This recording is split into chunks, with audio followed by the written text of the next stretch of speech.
Hey y'all, let's talk about priorities real quick. And I have an object lesson for you, and it has to do with life and what we fill our life with. So, first of all, a quick little backup story. Our home is on the Christmas tour of homes coming up in a week and a half. And we had this whole renovation done to a room when our eldest son moved out, and we just bumped that whole part of the house out and made Tim have a game room. So in the meantime, we've just got stuff in different areas of the house. You know how construction is. Well, for a project that's in its construction, we had hurricanes and all that, but what was hopefully going to be done the first part of October just is wrapping up, and there's still some loose ends that we're doing right now. But this morning, as I'm trying to get organized and decorate for this Christmas tour of homes and all, I'm also trying to think of my lesson that I was going to be given to the kindergarten, first and second graders at the Awanas. And so I'm like, oh, I need to sit and look over my lesson but I said, but I really got to decorate. There's just so much to do, and I'm starting to panic because I'm one of those that I like for you to think that I'm very cool, calm, and collective. But on the inside, I'm freaking out. Well, that was how I was feeling this morning. And so in the middle of my freaking out, I felt God say, shh, no, come sit with me. And I was like, okay, I got a lot to do, but yeah, I do need to go. And then I distract myself and go find something, little decoration. And Jesus kept saying, no, come sit with me. And so I did. And I went and sat with Jesus. And it was the great example of whenever we put Jesus first and you get our priorities straight in life and have Him as your foundation, He gives you so much time for everything else. And He made me go to the book of Luke and talking about Mary and Martha. And let me read the story to you, and then I'm going to show you the object lesson. So it's just a few quick verses. It's Luke 10:38 through 42. As Jesus and his disciples continued on their way to Jerusalem, they came to a certain village where a woman named Martha welcomed him into her home. Her sister Mary sat at the Lord's feet listening to what he taught, but Martha was distracted by the big dinner she was preparing. She came to Jesus and said, Lord, hello. Doesn't it seem unfair to you that my sister sits here while I do all the work? Tell her to come and help me. And I'm like, don't you feel that way sometimes? You're trying to get everything in order and you're trying to make everything look just right and everything is prepared. But really we need to just be sitting with Jesus and be still. And so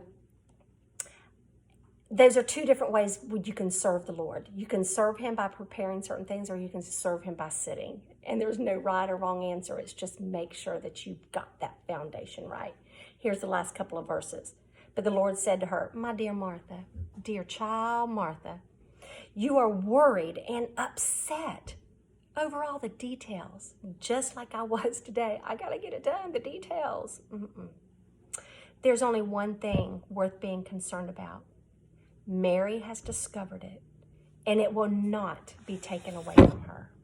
So as much as all this Christmas stuff is going to be coming and going and in and out of my life in a heartbeat, and when this Christmas season is over, it's all gone, but Jesus is always going to be remaining the same. So here's a lesson that I did with the kids. So this is your life. I've got 3 jars here. This one are things that is the most important. You just can't live without it. This right here, it matters. It's good to have, but you're going to get by in life. And then this one are the things that are just like material possessions, just things that we have. So let's say this morning I was starting my day with things. I was being busy about all my Christmas decor and all that stuff. And then Jesus saying, no, shh, come on, sit. Come on and sit. So I'm like, okay, I'm going to sit. I'm going to sit. But look, there wasn't much room for Jesus because I had so much stuff in my life. So let's do this again, and let's make sure we get it right. So don't worry about all the things and all the material possessions and the hectic schedules you may have.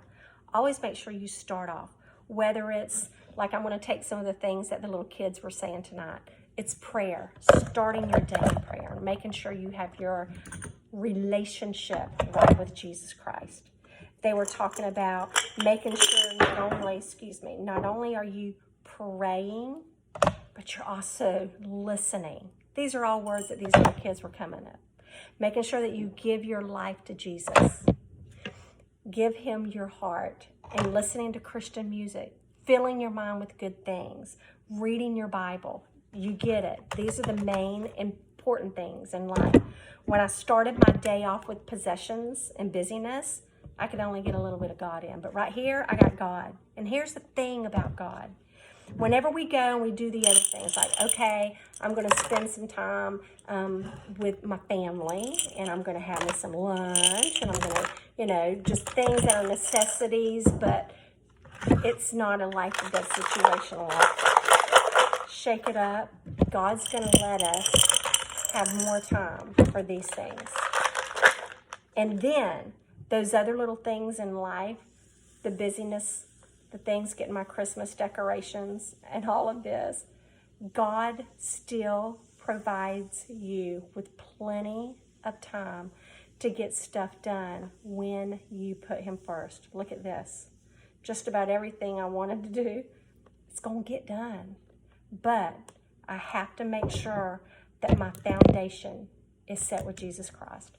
So I want to encourage you that there's times you're going to be a Martha, and you're going to be busy about things, and you're going to be wanting to complain to God about how come so-and-so is getting your attention and not me, whenever you're doing all these really good things. And maybe you're even doing good things for the church. Be careful that you don't get too busy with the churches, even churches and good things, because if it's taking your time away from God and the true importance on why you're doing it, it's not a good and healthy thing for you. So make sure you're being a Mary and sit and be still with him.